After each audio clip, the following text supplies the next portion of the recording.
Estamos en comunicación con el psicoanalista, escritor Jorge Alemán. Buenos días, Jorge, ¿cómo estás? Roberto Navarro te habla. ¿Qué tal? Buenos días, es un gusto escucharte, Roberto. Igualmente, igualmente. Bueno, yo sé que estás al tanto de todo lo que ocurre en España, en México, en Argentina, en Latinoamérica en general. En estos días se puso bastante pesado por acá. Y yo pensaba, también viendo el presidente de Estados Unidos, que está hablando de la posibilidad de fraude, un fraude que le haría la oposición a él, algo bastante raro. ¿Hasta qué nivel se han degradado las democracias en el mundo? ¿Cuánto peso han perdido? ¿Y qué? Yo creo que han perdido un peso definitivo, porque están, vamos a decir, exigidas desde dos polos. Un polo internacional global, por ejemplo, suponte en Europa, desde la Unión Europea, y por otro lado las ultraderechas. Entonces el gobierno que está en el medio tiene que jugar con las dos posibilidades, de que no lo devoren las exigencias monetarias de la Unión Europea y a la vez no le regale todo el espacio a la ultraderecha. Eso ya no es una democracia. Vamos al caso de Argentina. Tiene que estar pendiente del Fondo Monetario Internacional y a la vez el macrismo es la versión ultraderecha de Argentina, porque realmente está cabalgando con todas las técnicas del golpe de Estado neoliberal que hay actualmente. Y cuando Trump el otro día ya preparó de nuevo las condiciones para decir que las elecciones pueden ser fraudulentas, al otro día se sumaron todos. Bullrich y compañía. Entonces, verdaderamente, ese es un dato que a mí me parece que se escapa un poco en la izquierda, que el espacio democrático, después de los años que le llevó a la izquierda, tratar de, vamos a decir, recuperarlo para su proyecto, porque convengamos que para nosotros en el año 70 el espacio democrático no era significativo, no era relevante, ahora está abolido. Ahora está ya en una circunstancia en donde simulamos movernos en un espacio democrático, pero no es así. O sea, un espacio democrático es ¿Hola?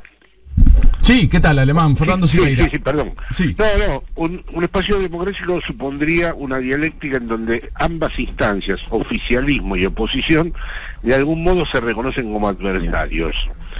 Pero no, es la lógica del amigo-enemigo, no es la lógica del adversario. El adversario es una sublimación del enemigo, y esa sublimación no se cumple.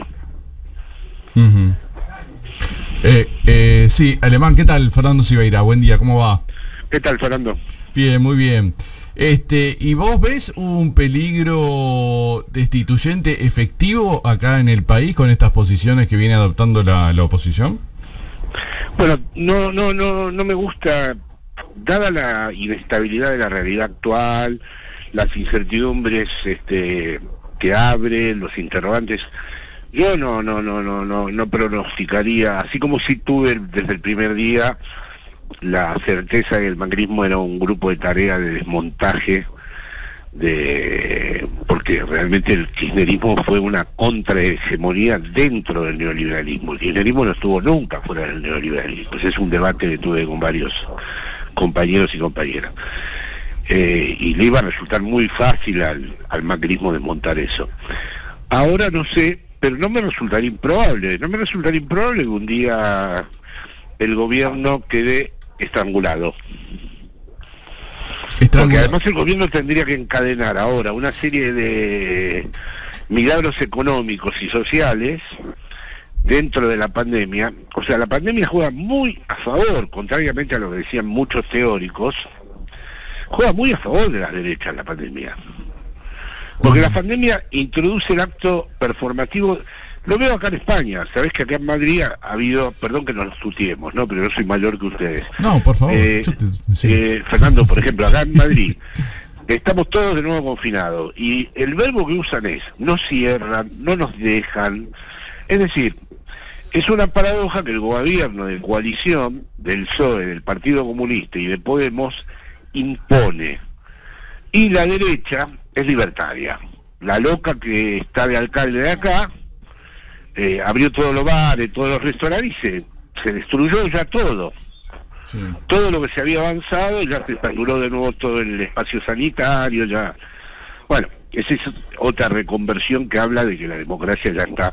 Desde el momento en que las derechas ultraderechizadas tienen al significante libertad como el elemento que vertebra el discurso de ellos, y en cambio las izquierdas o los movimientos nacionales y populares o los sectores progresistas tienen que ocuparse de la restricción, del control, y bueno, evidentemente eso mella mucho las posibilidades, porque hay muchísima gente que empieza a sentir que esto es una imposición. Jorge, la forma en que avanza el poder económico sobre el poder político en el mundo, ¿tiene relación sobre este avance de las redes sociales, esta forma en que los algoritmos dividen por grupos y la gente se pasa varias horas consumiendo eso? Primero los tipos pueden ir analizando lo que vos pensás, después pueden predecir lo que vas a hacer y finalmente pueden impulsarte a hacer cosas. ¿En cuánto juega toda esta movida tan fuerte con personas que en el mundo están 3 o 4 horas consumiendo estas cosas dentro del avance? Porque más que esos avances de la derecha militarizada son avances de la derecha manipuladora. Sí, exactamente. Yo creo que juega mucho, pero ahí tocas un punto, digamos, muy álgido en lo que yo trabajo, que es que, por un lado es evidente, por ejemplo, en Europa los grupos de ultraderecha fueron producidos directamente desde los Big Data, los algoritmos y los sistemas de inteligencia que fueron contratados para apropiarse de datos, ¿no? Que generan esta capacidad, digamos, de análisis, manipulación y control. Sobre todo se dirige mucho a una masa que previamente el neoliberalismo había despolitizado, o previamente por los efectos de la globalización ya tenía una fuerte increencia en la política. Juntás eso con los Big Data y el capitalismo de las plataformas y las redes sociales y ya tenés el pastel completo. Donde me niego es a aceptar que entonces uno es el resultado de una manipulación y que no hay otro recurso que vivir dentro de esa manipulación y que uno es una marioneta de las redes sociales. Ese discurso me parece un poco, aunque está bien intencionado, muchas veces un poco peligroso, porque yo creo que un proyecto transformador hoy en día tiene que apelar también a la propia responsabilidad de cada sujeto, ya no es una cuestión meramente colectiva. Creo que en el neoliberalismo no se pueden pensar los proyectos transformadores como colectivos. Creo que es verdad, no podemos culpabilizar a los que son víctimas de las manipulaciones, pero les tendremos que pedir que se hagan cargo y que sean responsables. Es decir, si un tipo quiere sostener a un proyecto como el del macrismo, que es un proyecto criminal para el país, evidentemente no podemos decir que es una pobre alma engañada. Te cuento algo que me contaba un importante psicoanalista argentino que me dice que no es que le pasa a él, sino que le pasa a muchos colegas acá, ¿no? Realmente va la gente y le da cuenta que está angustiada, que se siente oprimida, que vive en una dictadura, que está muy mal, tiene síntomas de esa angustia, ansiedad. Y entonces, bueno, en una charla con él se calma un poco, empieza a poder separar la realidad de lo que no lo es, y qué sé yo. Y cuando vuelve a la semana, vuelve peor. ¿Y cuando vuelve? Cuando vuelve a la semana, vuelve peor. Sí. Porque volvió a consumir. Con la idea de que está bajo una dictadura. Es. Bueno, ahí te voy a ser sincero, yo soy psicoanalista, ese es mi límite, yo no convalido eso. Yo no le convalido a un paciente que está angustiado porque está bajo una dictadura. No lo convalido. Sobre todo en una historia como la de Argentina, donde hubo una dictadura de verdad. Sí. Entonces le digo que tiene que pensar en su angustia de otra manera, porque no hay una dictadura. Y si no la acepta, que se vaya. Es que si no empezamos así, yo lo escucho y trato de desangustiarlo, y entonces realmente caigo en lo que la izquierda le critica al psicoanálisis, que es una máquina de adaptación. Si los psicoanalistas quieren decir que el psicoanálisis se diferencia en que no es una estructura como la que describió Foucault, una pastoral de dominación, y quieren defender que es una experiencia subversiva del sujeto, un sujeto que está angustiado porque vive en una dictadura, en esta situación en Argentina, yo eso hago un alto y le digo, mire, para que podamos seguir nuestro trabajo yo no necesito que el sujeto se haga kirchnerista o que se haga del frente de todo, pero no le voy a admitir que sea una dictadura. Como no le admito que Franco no fue una dictadura acá en España, como no le admito que Hitler tenía en parte razón, no los tomo, no los considero. No acepto que eso sea el psicoanálisis. Bueno, pero yo me refiero que después esos tipos votan, ¿no? Y me refiero a que realmente están convencidos. Ah, claro, sí, como los tipos que piensan que si se van del país van a encontrar, no sé a qué país. Ya es un momento alucinatorio de los sectores medios. No sé a qué país piensan que van a llegar, ¿no? Claro, no sé a qué país, en qué país ellos imaginan que pueden vivir. Ahora, si es una persona otra cosa que la han logrado viendo, convencer Jorge, de que esto es una dictadura, esa persona está en un estado de debilidad mental, no en el sentido del déficit orgánico, sino en el sentido lacaniano de la debilidad mental. Es una persona que no ha encontrado una posición con respecto al discurso. Una persona que... Otra cosa que yo estoy viendo, leía el otro día que acamparon ahí la casa de gobierno en México, y acamparon hace una semana que estaban con carpas ahí, ¿no? Y acá en Argentina todos los días pasa algo. Escracharon, viste, a Sergio Massa, ahora a Lorenzetti, hacen marchas en la casa de Kicillof, en la Quinta de Olivos.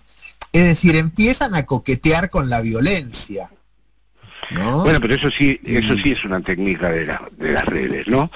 Que obligan a estar en la agenda de ellos. Y obligan a que los sectores nacionales y populares o progresistas sean una especie de ejército de Twitter respondiendo a eso. O sea, como vos no podés tomar la calle y como vos no vas a entrar en la movilización, están todo el tiempo en un estado en donde vos tenés que responder por lo que ellos hacen. Y como cada vez son más disparatadas y más incongruentes las cosas, te obligan a seguir en la lógica de la agenda que ellos mismos imponen. Eso me tiene a mí un poco preocupado, porque veo muchos medios que se pasan todo el día respondiendo a esas cosas. Claro, exactamente. El otro día me lo decía un dirigente muy importante argentino, dice, a mí me hacen un reportaje, incluso periodistas que piensan como yo. Y las primeras 3 preguntas son sobre lo que dijo la tapa de Clarín de mí. Entonces yo tengo, la primera pregunta es si es cierto que soy un ladrón, la segunda es si es cierto que soy un dictador, entonces yo en vez de poder hablar de las cosas que pasan, tengo que hablar de desmentir la tapa de Clarín. Claro, y entonces no estamos hablando nunca de qué podemos hacer nosotros, y cómo nos organizamos, y qué tipo de proyecto, cómo distinguimos nosotros al enemigo, que es la obligación que tiene aquel que está comprometido con un proyecto transformador. ¿Y cuál es la situación del mundo ahora? Es decir, a mí me parece que hay un internismo a veces. Yo soy muy atento a la Argentina, porque soy noctámbulo, soy insomnio y me veo todo. Pero verdaderamente hay momentos en donde digo, bueno, esto es la agenda de la derecha. Yo te obligo a discutir en mis términos, te obligo todo el tiempo a desmentirme.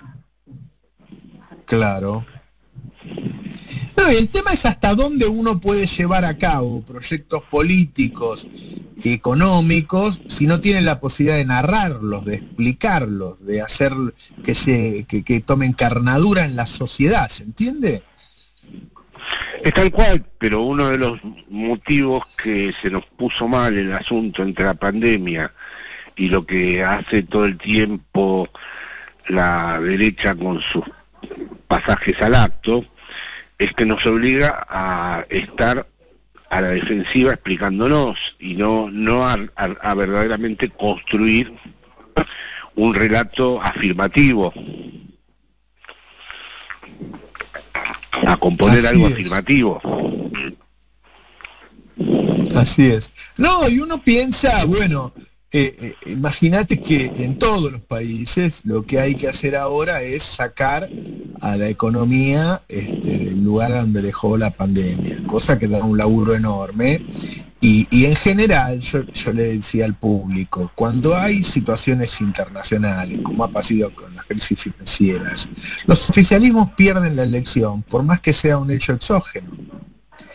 Porque si la gente le va mal, no, es muy raro que vote al oficialismo. Entonces, si a vos te cuesta tanto a la vez explicar los motivos de Claro. los pesares que están viviendo, bueno, es un obstáculo más para ganar una elección, ¿no? Un obstáculo muy serio, muy serio. Es decir, España, por ejemplo, quedó destruida por la derecha y sin embargo hay una situación de empate. La pandemia desnudó Claro. que España es un país no europeo, del sur, con unas falencias horribles, provocadas por los compromisos neoliberales de la derecha. Y sin embargo, esto no ha dejado... Entonces sí, es una situación muy difícil. Ujú. Sí, Porque sí, no acá te- está no- ocurriendo lo mismo y me parece que en México es similar, ¿no? La situación. Y sí, porque en realidad, aunque no nos guste, porque no son los referentes de nuestros medios, tanto Hayek como Popper como Fukuyama, que son tres autores de la derecha, son los que verdaderamente, desde el punto de vista de la realidad efectiva, como diría Hegel o como dice la marcha peronista, han cumplido. Hayek porque mostró la línea que iba de Keynes a Hitler, y es el teórico de los nuevos libertarios y estuvo en la dictadura de Pinochet y mostró que el neoliberalismo podía funcionar sin democracia. Popper que mostró que los expertos son los que deben, la ciencia y los expertos deben regular el mundo. Y el otro con el fin de la historia en el capitalismo. Claro.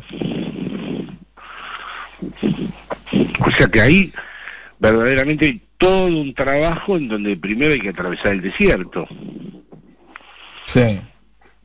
Es un trabajo muy grande, por eso yo soy prudente con criticar a los gobiernos y me trato de dirigir a los poderes, porque yo a los gobiernos sí los veo llenos de limitaciones y de tensiones, pero es que primero hay que situar en dónde están, en qué sala de baile están bailando.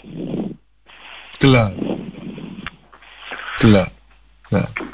Jorge, te agradezco mucho, un gran Para gusto mí es hablar un con honor vos, hablar con ustedes, es un honor. Bueno, Bueno, un abrazo. muchísimas gracias. Hasta la Chao. próxima, y llámenme, chao. Dale, ya volvemos.